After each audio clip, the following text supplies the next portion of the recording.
Hello students, today we are going to discuss relations and function. In class plus 2 there is advanced approach towards relation and function, but we can't do this relation and function unless until we know the basics of relation and function. So let us recall the basic terms and definitions in relation and function.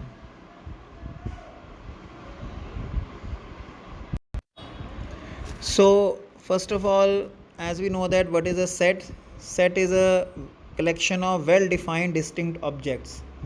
Why I am discussing this definition? Because we must know that relation is also a set, and if it is a set, that means there is no repetition of ordered pairs and the ordered pair must be well defined.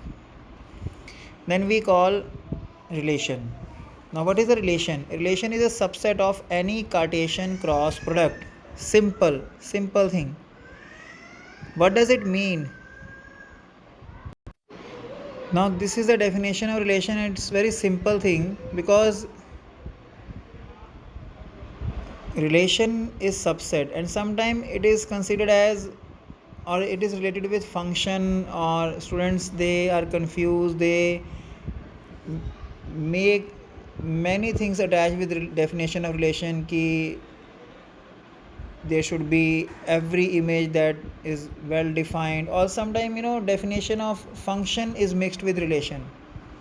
But the basic thing is that relation is simply a subset of any Cartesian cross product. No other condition is there for a set to be a relation. That means if I simply write a relation R is equal to ordered pair 1, 2 and 3, 4, that means then it must be a subset of any Cartesian cross product. That is why it is a relation. When I say domain of relation dr, that is set of pre-images, and rr means range of relation, that is set of images. And inverse relation, what does it mean? Inverse relation means if we rotate the ordered pair or reverse the ordered pair of any given relation, that means 1, 2 is written as 2, 1, 3, 4 is written as 4, 3, that means we obtain the inverse relation. Now set builder form of relation is again simple. R is equal to ordered pair x, y such that either x greater than y or any other condition, or sometime a, b belongs to R if and only if a less than b. This kind of definitions are also given for any relation. Now 2 points are there which one should keep in its mind. Like R is a relation in a cross b, that means R is subset of a cross b. And sometime when I say R is a relation on A, no B is there, that means R is subset of A cross A. Simple. And this terminology we are going to study in present relation function chapter. So next is types of relation. Now again I want to say one thing, that these are 3 conditions which may or may not be followed by any relation, but it doesn't mean that set is not relation. These are some extra conditions.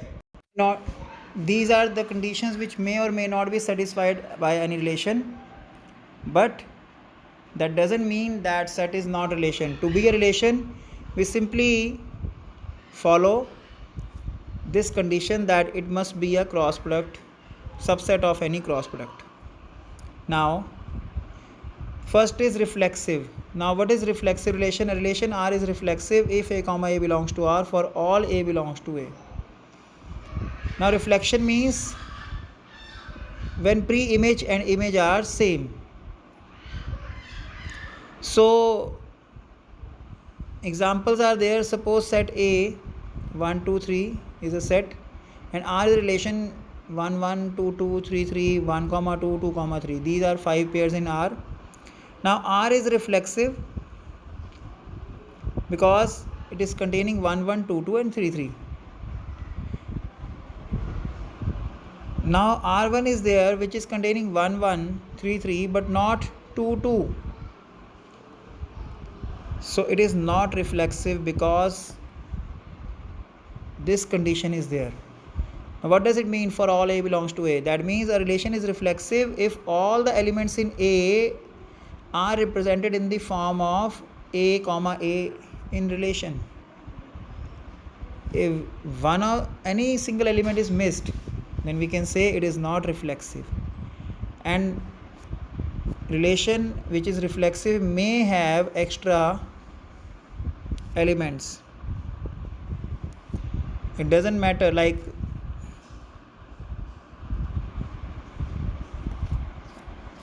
there are 1 2 2 3, these two extra elements are there, no problem, but the condition is there A comma A belongs to R. This must be followed.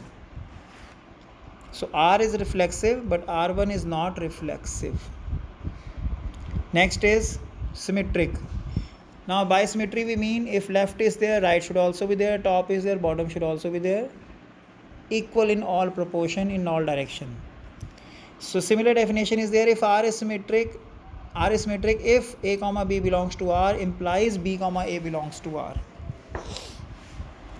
Now A comma B belongs to R implies B comma A belongs to R means the image and pre-image are reversed. And there is no such condition like for all A belongs to A. For reflexive, you must see on which set it is defined. Only then you can comment.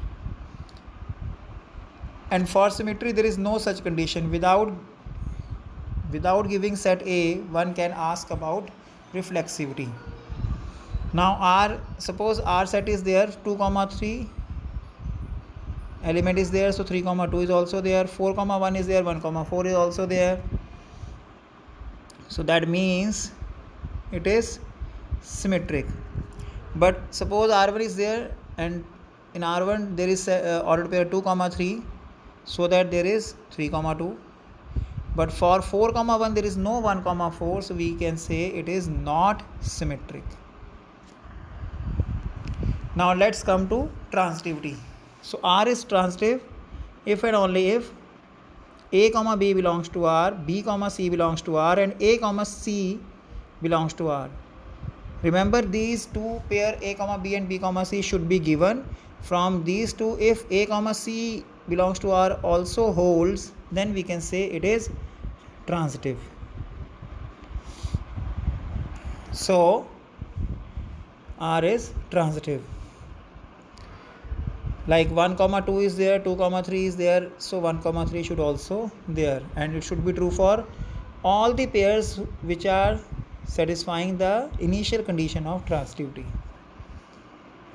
Similarly 1 2 is there, 2 3 is there, and 1 3 is there, but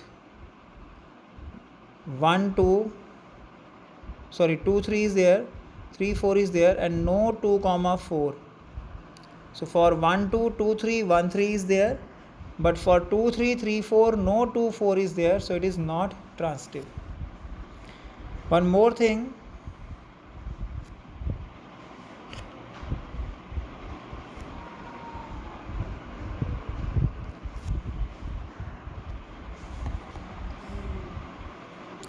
if R2 is a relation like 1 comma 2 and 3 comma 4, see, there is no pair like AB and BC.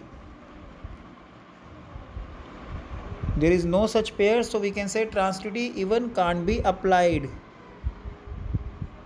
Okay, there is no question of checking that it is transitive or not, because we can't apply the initial condition of transitivity. So remember this. Now let us discuss one example. Suppose set A is there, which is set of persons living in a city, X, such that X is a person living in a city. To understand the concept of reflexivity, symmetry and transitivity, let us define this set. And R is a set ordered pair X comma Y such that X and Y work at same place. So it is a relation on set A. Now we have to check whether this is reflexive, symmetric or transitive or not. Now students, the definition of relation given in the question is particular definition, and the definition which we have studied like this and this, these are general definition. So what we have to do in order to check whether the relation is reflexive, symmetric, transitive or not, we have to match the definition general with the definition particular.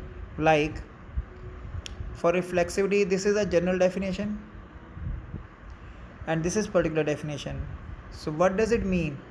X comma x belongs to R means x and x work at same place. Simple. X and x work at same place. Now let us see, is it true? Obviously it is true, because it is the things are being talk about same person. So x and x work at same place, no issue. So R is reflexive. Now for symmetry, general definition is x comma y belongs to R implies y comma x belongs to R. So x comma y belongs to R means given. So what is given? X and y work at same place. Now y comma x belongs to R, we want to prove. What do we want to prove? Y and x work at same place. So obviously if x and y work at same place, it simply implies y and x work at same place. So that means y comma x belongs to R. So it is symmetric. Then transitivity. X comma y belongs to R, y comma z belongs to R implies x comma z belongs to R. So let us pick the given condition first. X comma y belongs to R means x and y work at same place. Y comma z belongs to R means y and z work at same place. And can we say from these two statements that x and y work at same place and y and z work at same place means x and z work at same place? So obviously we can say that means x comma z belongs to R and R is transitive. So thus we can see how reflexivity, symmetric and transitivity can be checked. So that's it. That's all for today. Take care. Have a nice day. Thank you.